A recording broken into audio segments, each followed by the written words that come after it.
नमस्कार दोस्तों, आप सबों का स्वागत है। आज 4 फरवरी 2021 इतिहास को जो परीक्षा होने वाला है उसके लिए यह अति महत्वपूर्ण प्रश्न है। आप इस वीडियो को अंत तक जरूर देखें। तो चलते हैं प्रश्न की ओर। प्रश्न है आपका, हड़प्पा सभ्यता किस युग की सभ्यता है? हड़प्पा सभ्यता किस युग की सभ्यता है? तो इस प्रश्न का उत्तर हो जाएगा ऑप्शन नंबर बी, बिल्कुल सही है, कांस्य युग की। अगला प्रश्न देखिए, हड़प्पा सभ्यता किस नदी के किनारे स्थित है? तो हड़प्पा सभ्यता रवि नदी के किनारे स्थित है। डी नंबर ऑप्शन बिल्कुल सही है। अगला प्रश्न देखिए 3 नंबर, लोथल कहाँ स्थित है? लोथल कहाँ स्थित है? तो लोथल गुजरात में है। ऑप्शन नंबर ए बिल्कुल सही है। आप सभी इस वीडियो को अंत तक जरूर देखें, ऐसा प्रश्न जरूर आएगा दोस्तों आज। तो चलते हैं अगले प्रश्न की ओर। मोहनजोदड़ो का उत्खनन किया गया था।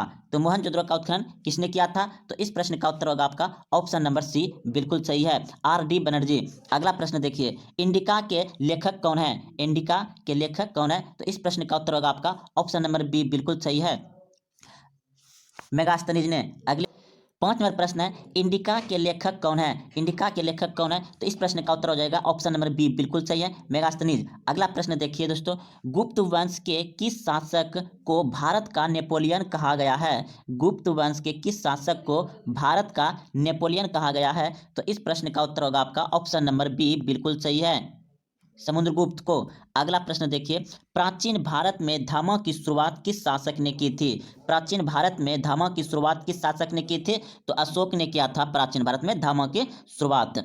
अगला प्रश्न देखिए दोस्तों, महाभारत महाभारत कितने दिनों तक युद्ध चला था? महाभारत का युद्ध कितने दिनों तक चला था? तो इस प्रश्न का उत्तर हो जाएगा आपका ऑप्शन नंबर डी, बिल्कुल सही है, 18 दिन तक। अगला प्रश्न है कि महाभारत में गंगा पुत्र के नाम से किसे जाना जाता है? तो महाभारत में गंगा पुत्र के नाम से जाना जाता है भीष्म को। ऑप्शन नंबर बी बिल्कुल सही है। अगला प्रश्न देखिए, श्वेतंबर एवं दिगंबर का संबंध किस धर्म से? ऑप्शन नंबर डी बिल्कुल सही है, जैन धर्म से। श्वेतंबर और दिगंबर का संबंध किससे है? जैन धर्म से। चलिए अगले प्रश्न की ओर। प्रश्न है, चौथी बौद्ध परिषद किस शासक के काल में लागू हुई थी, यानी कि काल में हुई थी? चौथी बौद्ध परिषद किस शासक के काल में हुई थी? तो इस प्रश्न का उत्तर हो जाएगा आपका ऑप्शन नंबर डी, बिल्कुल सही है, कनिष्क के शासन काल में हुआ था। तो अगला प्रश्न देखिए, दीन ए इलाही संबंधित है, दीन ए इलाही संबंधित है। तो इस प्रश्न का उत्तर हो जाएगा आपका ऑप्शन नंबर सी, बिल्कुल सही है, अकबर से। अगला प्रश्न देखिए, महाभारत का सॉरी सॉरी दोस्तों, भारत का अंतिम मुगल शासक कौन था? भारत का अंतिम मुगल शासक कौन था? तो इस प्रश्न का उत्तर हो जाएगा आपका option number D, Bahadur Shah Jafar. Bharat का अंतिम मुगल शासक कौन था? बहादुर शाह जाफर। अगला प्रश्न देखिए, प्रश्न है, रखलादास बनर्जी को मोहनजोदड़ो के अवशेष किस वर्ष मिले थे? तो इस प्रश्न का उत्तर हो जाएगा आपका ऑप्शन नंबर सी, बिल्कुल सही है, 1922 ईस्वी में। अगला प्रश्न देखिए, हड़प्पा किस नदी के किनारे स्थित है? हड़प्पा किस नदी के किनारे स्थित है? तो इस प्रश्न का उत्तर हो जाएगा आपका ऑप्शन नंबर डी, बिल्कुल सही है, रवि नदी के किनारे है। सिंधु घाटी निवासी को किस धातु का ज्ञात नहीं था? सिंधु घाटी निवासियों को किस धातु का ज्ञात नहीं था? तो इस प्रश्न का उत्तर हो जाएगा आपका ऑप्शन नंबर सी, बिल्कुल सही है, लोहा का सिंधु घाटी निवासियों को ज्ञात नहीं था, यानी कि लोहा का पता नहीं था। अगला प्रश्न देखिए, सिंधु घाटी सभ्यता में विशाल स्नानगर के अवशेष कहाँ से प्राप्त हुए हैं? तो इस प्रश्न का उत्तर हो जाएगा आपका ऑप्शन नंबर बी, बिल्कुल सही है, मोहनजोदड़ो से। अगला प्रश्न देखिए, अशोक किस वंश का शासक था? तो अशोक मौर्य वंश का शासक था। ऑप्शन नंबर बी बिल्कुल सही है। अगला प्रश्न देखिए, एलारा के कैलाश मंदिर का निर्माण किस राज्य वंश ने करवाया था? तो इस प्रश्न का उत्तर हो जाएगा ऑप्शन नंबर डी, बिल्कुल सही है, राजपूतों ने। अगला प्रश्न देखिए, लोथल स्थित है, लोथल स्थित है कहाँ? तो यह है गुजरात में। ऑप्शन नंबर ए बिल्कुल सही है। अगला प्रश्न देखिए, प्रयाग प्रस्ती की रचना किसने की थी? तो इस प्रश्न का उत्तर हो जाएगा आपका ऑप्शन नंबर सी, बिल्कुल सही है, हरिसेन ने, हरिसेन ने। अगला प्रश्न है, अर्थशास्त्र और इंडिका से किस राजवंश के विषय में जानकारी मिलती है? अर्थशास्त्र और इंडिका से किस राजवंश की जानकारी मिलती है? तो यह मिलती है मौर्य वंश से। ऑप्शन नंबर ए बिल्कुल सही है। याद रखिएगा, अर्थशास्त्र और इंडिका से किस राजवंश की जानकारी मिलती है? तो मौर्य वंश से मिलती है। अगला प्रश्न देखिए, प्रसिद्ध ग्रंथ इंडिका रचना किसने की थी? तो प्रसिद्ध ग्रंथ इंडिका का रचना किसने किया था? तो इस प्रश्न का उत्तर होगा मेगास्थनीज। ऑप्शन नंबर बी बिल्कुल सही है। तो अगले प्रश्न की ओर चलते हैं दोस्तों। प्रश्न है, आप इस वीडियो को अंत तक देखें और ध्यान से देखें ताकि एग्जाम में अच्छे से आप रंगा सकते हैं सही उत्तर को। प्रश्न है, महाभारत युद्ध कितने दिन तक चला था? तो ये 18 दिन तक चला था। महाभारत की रचना किस भाषा में हुई है?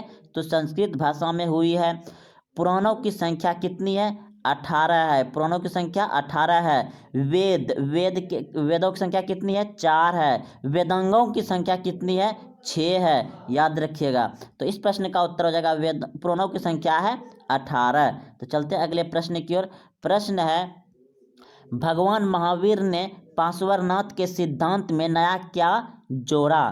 तो इस प्रश्न का उत्तर हो जाएगा आपका ब्रह्मचर्य जोड़ा था। महावीर ने पार्श्वनाथ के सिद्धांत में क्या जोड़ा था? ब्रह्मचर्य का सिद्धांत जोड़ा था। तो अगला प्रश्न देखिए, 15 नंबर प्रश्न है आपका, त्रिपिटक साहित्य है किसका? बौद्ध धर्म का। त्रिपिटक साहित्य किसका? बौद्ध धर्म का। अगला प्रश्न देखिए, तलवंडी में किस प्रसिद्ध संत का जन्म हुआ था? तो इस प्रश्न का उत्तर हो जाएगा गुरु नानक का। गुरु नानक का जन्म कहाँ हुआ था? तलवंडी में। अगला प्रश्न देखिए, इब्न बतूता ने अपनी यात्रा का विवरण किस भाषा में लिखा था? इब्न बतूता ने अपनी यात्रा का विवरण किस भाषा में लिखा है? तो इस प्रश्न का उत्तर हो जाएगा ऑप्शन नंबर ए बिल्कुल सही है, फारसी भाषा में। अलवुर्नी किसके साथ भारत आया था? अलवुर्नी किसके साथ भारत आया था? तो इस प्रश्न का उत्तर हो जाएगा मोहम्मद गजनवी के साथ आया था। मोहम्मद गजनवी के साथ आया था। तो चलते अगले प्रश्न की ओर। प्रश्न है आपका 19 नंबर, इब्न बतूता किस देश के निवासी थे? इब्न बतूता किस देश के निवासी थे? तो मैक्सिको के थे। याद रखिएगा, मैक्सिको के थे इब्न बतूता। तो चलते अगले प्रश्न की ओर। प्रश्न है, शेख मुहिउद्दीन चिश्ती की दरगाह स्थित है। शेख मुहिउद्दीन चिश्ती की दरगाह स्थित है तो कहाँ है? अजमेर में। याद रखिएगा, अजमेर में शेख मुहिउद्दीन चिश्ती की दरगाह है। अगला प्रश्न है, उत्तर भारत में भक्ति आंदोलन का आरंभ किस संत ने किया? उत्तर भारत में भक्ति आंदोलन का आरंभ किस संत ने किया? तो इस प्रश्न का उत्तर होगा आपका ऑप्शन नंबर सी बिल्कुल सही है, रामानंद। अगला प्रश्न है, आईने ए अखबारी किसने लिखा? आईने ए अखबारी किसने लिखा? तो इस प्रश्न का उत्तर होगा आपका ऑप्शन नंबर बी बिल्कुल सही है, अबुल फजल।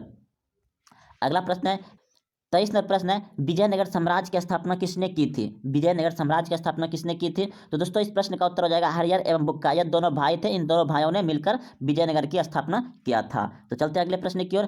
प्रश्न है, पुर्तगालियों ने गोवा पर कब अधिकार किया? पुर्तगालियों ने गोवा पर कब अधिकार किया? तो इस प्रश्न का उत्तर हो जाएगा 1510 ईस्वी में पुर्तगालियों ने गोवा पर अधिकार किया था। तो चलते अगले प्रश्न की ओर। गोपुरम का संबंध है, गोपुरम का संबंध है मंदिरों से। ऑप्शन नंबर डी बिल्कुल याद रखिएगा। आईने ए अखबारी कितने भाषा में विकसित है? तो दोस्तों यह हो जाएगा 5। आईने ए अखबारी कितने भागों में विभाजित है? तो 5 भागों में विभाजित है। तो चलते अगले प्रश्न की ओर। प्रश्न है आपका, अकबरनामा की रचना किसने की थी? अकबरनामा की रचना किसने की थी? तो इस प्रश्न का उत्तर हो जाएगा आपका ऑप्शन नंबर डी बिल्कुल सही है, अबुल फजल ने। तो चलते अगले प्रश्न की ओर। प्रश्न है कि कुतुब मीनार का निर्माण किसने शुरू किया था? कुतुब मीनार का निर्माण किसने शुरू किया था? तो इस प्रश्न का उत्तर हो जाएगा कुतुबुद्दीन ऐबक ने। और पूरा किसने किया? इल्तुतमिश ने पूरा किया और शुरू किया था कुतुबुद्दीन ऐबक ने। तो इस प्रश्न का उत्तर हो जाएगा ऑप्शन नंबर ए बिल्कुल है सही है, कुतुबुद्दीन ऐबक। तो चलते अगले प्रश्न की ओर। देखिए प्रश्न है आपका 29 नंबर। 29 नंबर प्रश्न है कि औरंगजेब ने अपने जीवन का अंतिम भाग बिताया। औरंगजेब ने अपने जीवन का अंतिम भाग बिताया कहाँ बिताया था? तो दक्षिण भारत में बिताया था। ऑप्शन नंबर डी बिल्कुल सही है। अगला प्रश्न है, निम्नलिखित में कौन मुगल बादशाह आलमगीर के नाम से जाना जाता है? निम्नलिखित में कौन मुगल बादशाह आलमगीर के नाम से जाना जाता है? तो औरंगजेब होगा, ऑप्शन नंबर सी। अगला प्रश्न देखिए, पानीपत का प्रथम युद्ध किस वर्ष हुआ था? यह क्वेश्चन दोस्तों हर साल पूछे जाते हैं और इस साल भी पूछे जाएंगे। पानीपत का प्रथम युद्ध किस वर्ष हुआ था? तो 1526 ईस्वी में हुआ था। अगला प्रश्न देखिए, दिन ए को क्या है? तो इस दामिन ए सॉरी दोस्तों दामिन ई को क्या है? तो इस प्रश्न का उत्तर हो जाएगा आपका ऑप्शन नंबर ए, बिल्कुल सही है, भूभाग। भूभाग। अगला प्रश्न देखिए, संथाल विद्रोह का नेता कौन था? संथाल विद्रोह का नेता कौन था? तो इस प्रश्न का उत्तर हो जाएगा सिद्धो। अगला प्रश्न देखिए, लॉर्ड कॉर्नवालिस कॉर्नवालिस कौन बना? तो इस प्रश्न का उत्तर हो जाएगा आपका ऑप्शन नंबर डी, बिल्कुल सही है, 1793 ईस्वी में। प्रश्न है, 1897 का विद्रोह आरंभ हुआ। तो 1897 का विद्रोह आरंभ हुआ था मेरठ से 10 मई को। अगला प्रश्न है, गेटवे ऑफ इंडिया का निर्माण कब हुआ? तो गेटवे ऑफ इंडिया का निर्माण हुआ है दोस्तों, तो इस प्रश्न का उत्तर हो जाएगा आपका ऑप्शन नंबर सी, बिल्कुल सही, 1911 ईस्वी में। अगला प्रश्न है, ईस्ट इंडिया कंपनी की स्थापना कब हुई? ईस्ट इंडिया कंपनी की स्थापना कब हुई? तो इस प्रश्न का उत्तर हो जाएगा 1600 ईस्वी में हुआ था ईस्ट इंडिया कंपनी की स्थापना। प्रश्न है, जलियांवाला बाग हत्याकांड किस वर्ष हुआ? तो 13 अप्रैल 1919 ईस्वी में हुआ। जलियांवाला बाग हत्याकांड कब हुआ? 13 अप्रैल 1919 ईस्वी में हुआ। डांडी किस राज्य में स्थित है? डांडी किस राज्य में स्थित है? तो इस प्रश्न का उत्तर हो जाएगा आपका ऑप्शन नंबर सी, बिल्कुल सही है दोस्तों, गुजरात में। अगला प्रश्न है, गांधी जी ने असहयोग आंदोलन किस वर्ष आरंभ किया? गांधी जी ने असहयोग आंदोलन किस वर्ष आरंभ किया था? तो इस प्रश्न का उत्तर हो जाएगा ऑप्शन नंबर ए, बिल्कुल सही है, 1920 ईस्वी में। प्रश्न है, बिहार में चंपारण सत्याग्रह कब शुरू हुआ था? बिहार में चंपारण सत्याग्रह कब शुरू हुआ था? तो 1917 ईस्वी में हुआ था। 1917 ईस्वी में बिहार में चंपारण सत्याग्रह शुरू हुआ था। अगला प्रश्न है, पूना समझौता किस वर्ष हुआ था? पूना समझौता किस वर्ष हुआ था? तो पूना समझौता 1932 ईस्वी में हुआ था। अगला प्रश्न है कि भारतीय संविधान की प्रारूप समिति के अध्यक्ष कौन थे? भारतीय संविधान की प्रारूप समिति के अध्यक्ष कौन थे? तो इस प्रश्न का उत्तर हो जाएगा बी.आर. अम्बेडकर, बी.आर. अम्बेडकर। प्रश्न है, भारतीय संविधान के अनुसार संप्रभुता निहित है, तो किसमें है? संविधान में। प्रश्न है, स्वतंत्र भारत के पहले गवर्नर जनरल कौन थे? स्वतंत्र भारत के पहले गवर्नर जनरल कौन थे? तो इस प्रश्न का उत्तर हो जाएगा आपका ऑप्शन नंबर ए, बिल्कुल सही है, सी राजगोपालाचारी। याद रखिए दोस्तों, स्वतंत्र भारत यानी कि भारत जब आज़ाद हो गया तो उस समय भारत का गवर्नर जनरल कौन था? तो सी राजगोपालाचारी, सी राजगोपालाचारी। अगले प्रश्न की ओर देखिए, भारत छोड़ो आंदोलन कब शुरू हुआ था? भारत छोड़ो आंदोलन कब शुरू हुआ था? तो यह हुआ था 1942 ईस्वी में। अगला प्रश्न है, संथाल विद्रोह कब हुआ था? तो संथाल विद्रोह हुआ था 1855 ईस्वी में। संथाल विद्रोह कब हुआ था? 1855 ईस्वी में। ईस्ट इंडिया कंपनी की स्थापना कब हुआ था? तो 1600 ईस्वी में हुआ था ईस्ट इंडिया की कंपनी की स्थापना। अगला प्रश्न देखिए, बिहार में चंपारण सत्याग्रह कब शुरू हुआ था? तो बिहार में चंपारण सत्याग्रह शुरू हुआ था 1917 ईस्वी में। अगला प्रश्न देखिए, भारतीय राष्ट्रीय कांग्रेस की स्थापना कब हुई? तो भारतीय राष्ट्रीय कांग्रेस की स्थापना जो हुआ है दोस्तों 1800 स्थापक था एम.ओ. हो। तो दोस्तों ये सभी अच्छे प्रश्न थे जो कि पूछा जा सकता है। अगर आप यहाँ तक देखते हुए आए हैं तो अपने दोस्तों को शेयर जरूर करें, और अभी तक आप चैनल को सब्सक्राइब नहीं किए हैं तो चैनल को सब्सक्राइब कर लें, और आज शाम का जो आंसर शीट मिलाने के लिए भी आइएगा दोस्तों। जय हिंद, जय भारत।